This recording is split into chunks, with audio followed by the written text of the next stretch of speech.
جس کے ہاتھ خون سے رنگے تھے اس کے دل نے ایک دن توبہ کا رستہ ڈھونڈ لیا۔ بنی اسرائیل میں ایک شخص تھا جس کی زندگی گناہوں کی تاریکی میں ڈوبی ہوئی تھی۔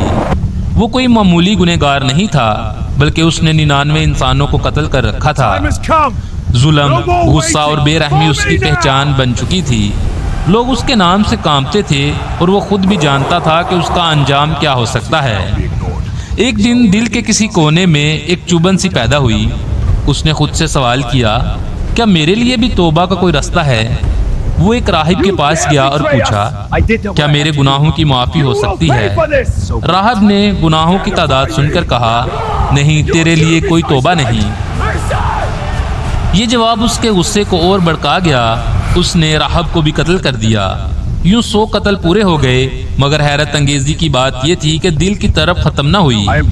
پھر وہ ایک عالم کے پاس گیا، اس نے وہی سوال کیا۔ عالم نے کہا، توبہ کا دروازہ کون بند کر سکتا ہے؟ مگر تمہیں اپنی بستی چھوڑنی ہوگی۔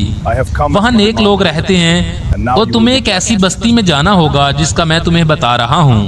وہاں نیک لوگ رہتے ہیں، ان کے درمیان جا کر اپنی نئی زندگی شروع کرو۔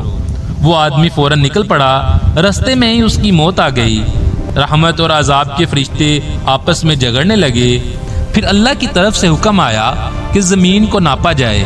جس طرف کی زمین زیادہ ہوگی وہی فرشتے اس آدمی کی روح کو لے کر جائیں گے۔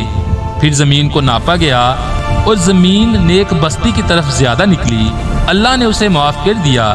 یہ واقعہ ہمیں سکھاتا ہے اللہ کے ہاں اصل فیصلہ ماضی نہیں، نیت اور رخ دیکھ کر کیا جاتا ہے۔